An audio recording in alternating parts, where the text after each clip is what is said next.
O Senhor esteja convosco. Ele está no meio de nós. Proclamação do Evangelho de Cristo, segundo Mateus. Glória a vós, Senhor. Naquele tempo, Jesus disse aos seus discípulos esta parábola: o reino dos céus é como a história das 10 jovens que pegaram suas lâmpadas de óleo e saíram ao encontro do noivo. 5 delas eram imprevidentes e as outras 5 previdentes. As imprevidentes pegaram suas lâmpadas, mas não levaram consigo óleo. As previdentes levaram, porém, lâmpadas com óleo junto. O noivo estava demorando, e todas elas então cochilaram e dormiram. No meio da noite ouviu-se um grito: o noivo está chegando, ide a seu encontro. Então as 10 jovens se levantaram e prepararam as lâmpadas. As imprevidentes disseram às previdentes: dai-nos um pouco de óleo, porque nossas lâmpadas estão se apagando. Porém as previdentes responderam: de modo nenhum, porque o óleo pode ser insuficiente para nós e para vós. É melhor irdes comprar aos vendedores. Enquanto foram comprar o óleo, o noivo chegou. E as que estavam preparadas entraram com ele para a festa do casamento. E a porta se fechou. Por fim também chegaram as outras jovens e disseram: Senhor, Senhor, nos abra a porta. Ele, porém, respondeu: em verdade eu vos digo, não vos conheço. Portanto, ficai vigiando, pois não sabeis qual será o dia e nem a hora.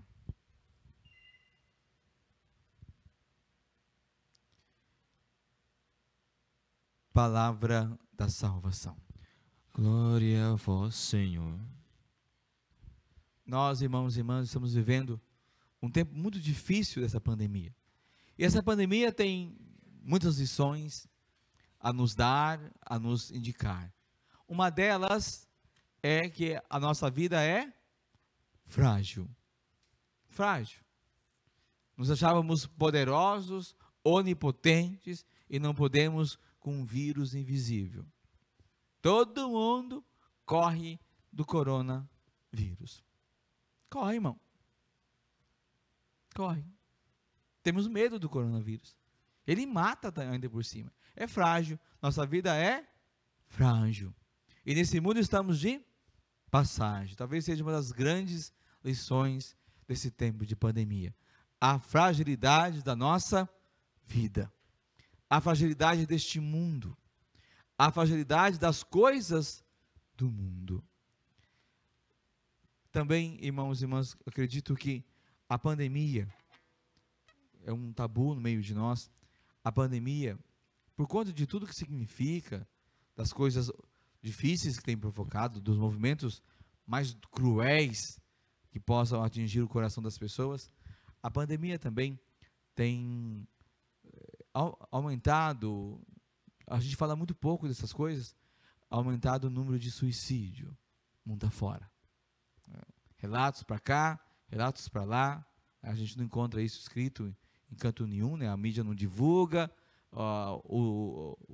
a prefeitura não tem uma lista dos quantos morreram hoje de suicídio, né? Tem do Covid, mas do suicídio não tem não.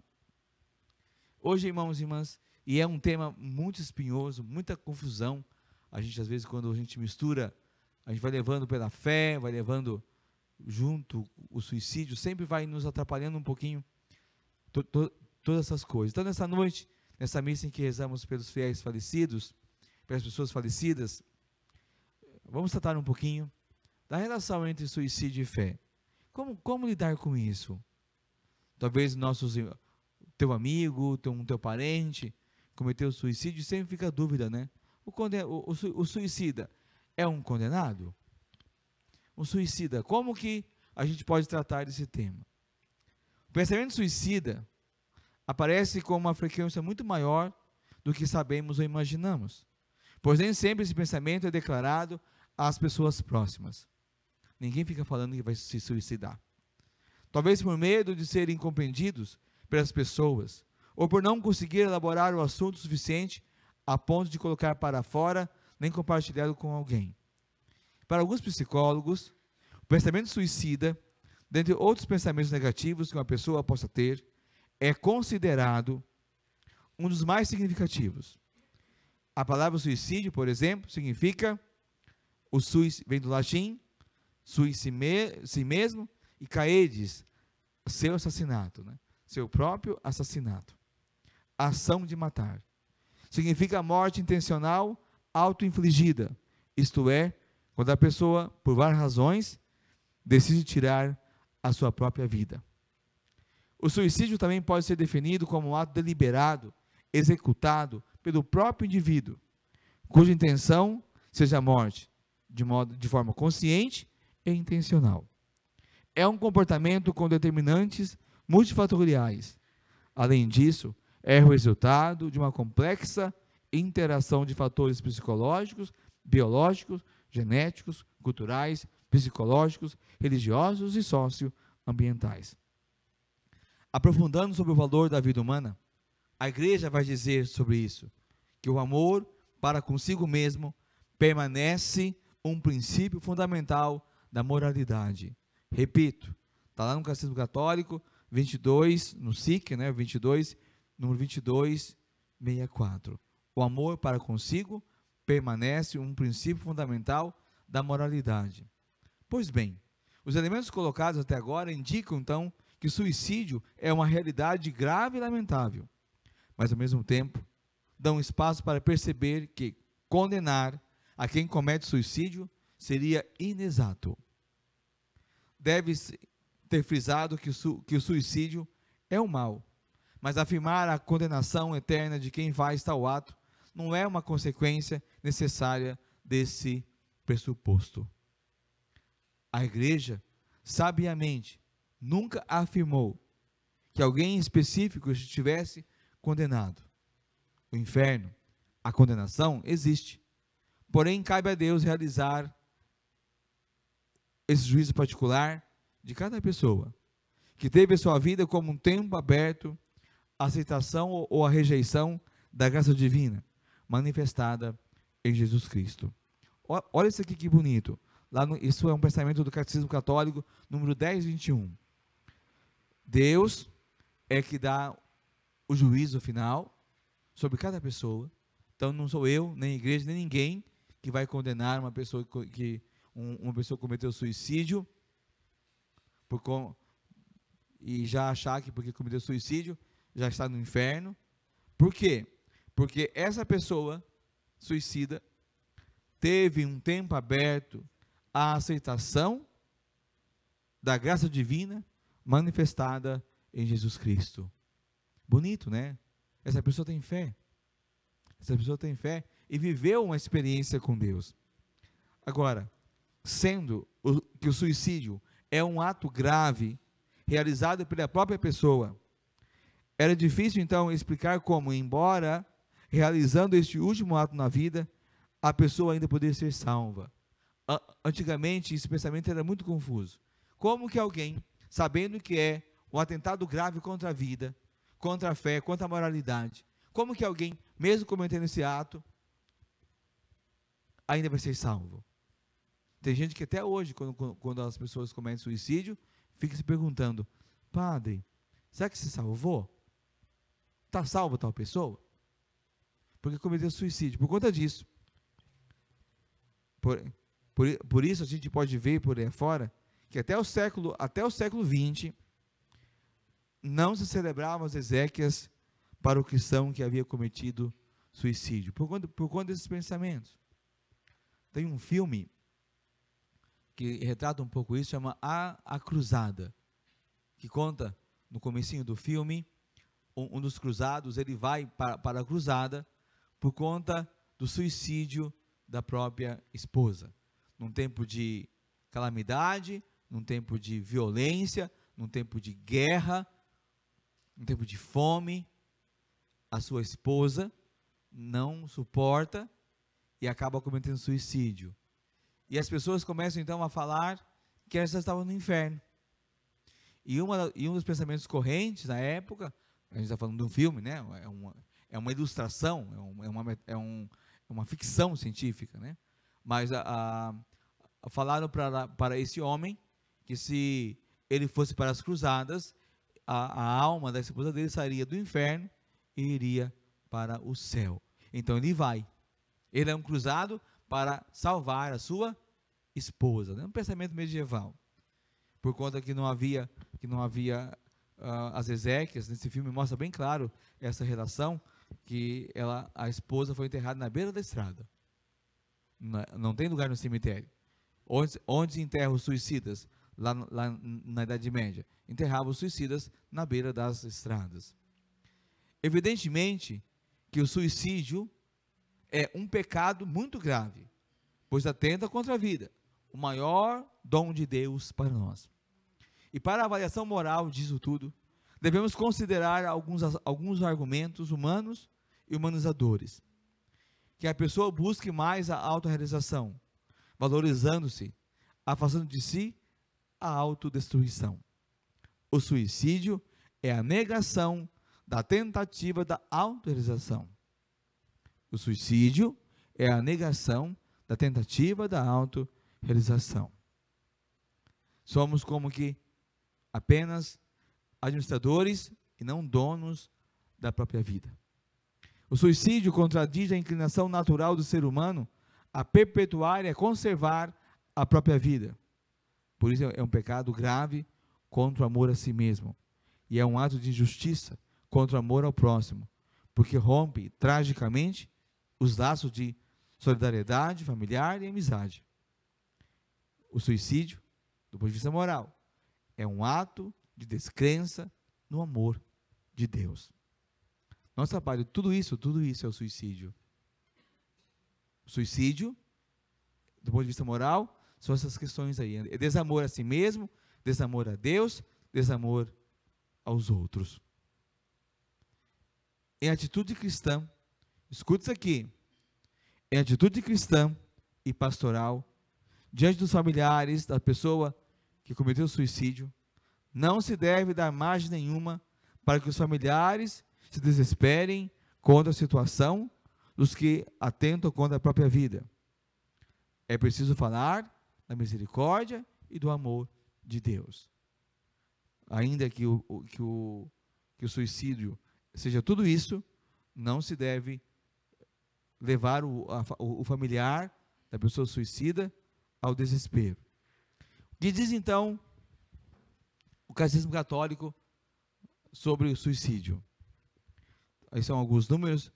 Número 2.280, 2.281, 2.282 e 2.283. Esses 4 números falam especificamente sobre como a igreja trata a questão do suicídio. E é uma beleza isso aqui.